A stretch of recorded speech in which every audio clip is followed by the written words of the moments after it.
After Tuesday's defeat, Democrats haven't just been criticizing the party's message, but questioning if they even have one. We need a message. We don't have an infrastructure in our caucus that allows more voices to be heard. I think we've been hyper confused over the course of the past 5 years. I don't think people in the Beltway are realizing just how toxic the Democratic Party brand is in so many of the countries. This is a party that many of us grew up hearing. This is the party for the working class, and we've gotten away from that economic message. So the question is, do Democrats have a message? Tim Ryan sounds like he may be onto something. And if they don't have a message, what should their message be? We're joined now by someone who's thought a lot about this. He is author and columnist Charles Krauthammer, who, by the way, has thought a lot about virtually everything. So, Charles, what should the message be that Democrats run on next time?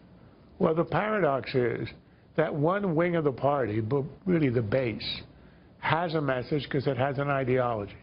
That's the Bernie Sanders wing. They actually have a coherent set of ideas. They want to create a government-run health care. They want government intervention, higher regulation, higher taxes, and open the borders.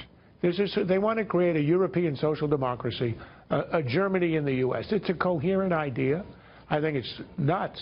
I think it's a terrible outcome, but it has appeal, obviously. He hung in there for 6 months against Hillary. Now, the problem is that's not a majority of the party. It's the strong base of the party. It's not a majority.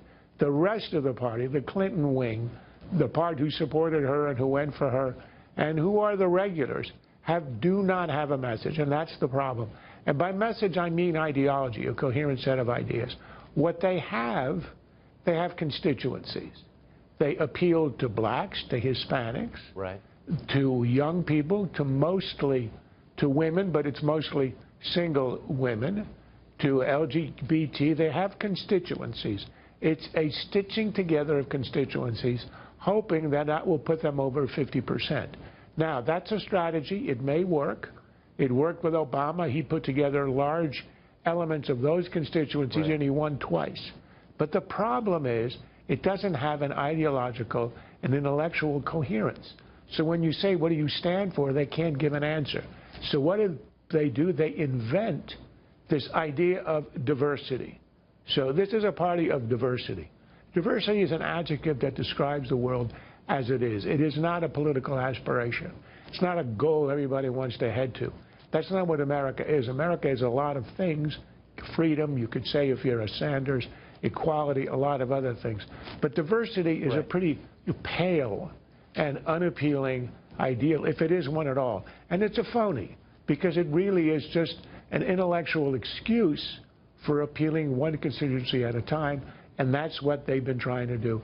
And you can win sometimes with a charismatic candidate like Obama in 2008 or even in 12, but that's not a way for a party to survive. Well, the problem also is if you organize your party around identity politics, at some point the component groups may realize they don't have anything in common. They have separate goals, and why wouldn't they go to war with each other at some point soon? And they do. You know, and that's the problem. When you appeal, when you do the identity politics, when you appeal to groups based on what is their characteristic, you inevitably end up with them fighting over the spoils. That's one of the problems with affirmative action.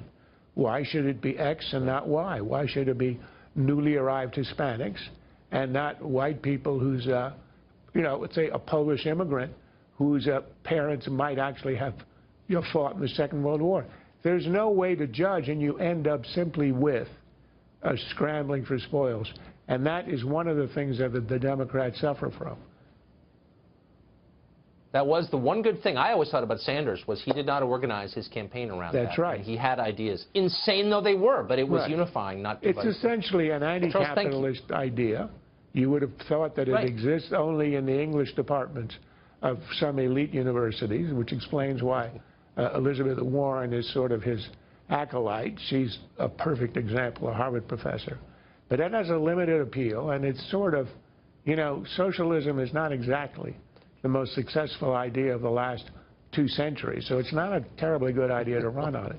But at least, as you point out, at least it hangs together. The other Democrats, the Pelosi Democrats, have no idea that hangs together. That's totally right. Charles Krauthammer, thank you for joining us tonight. That was really interesting. My pleasure.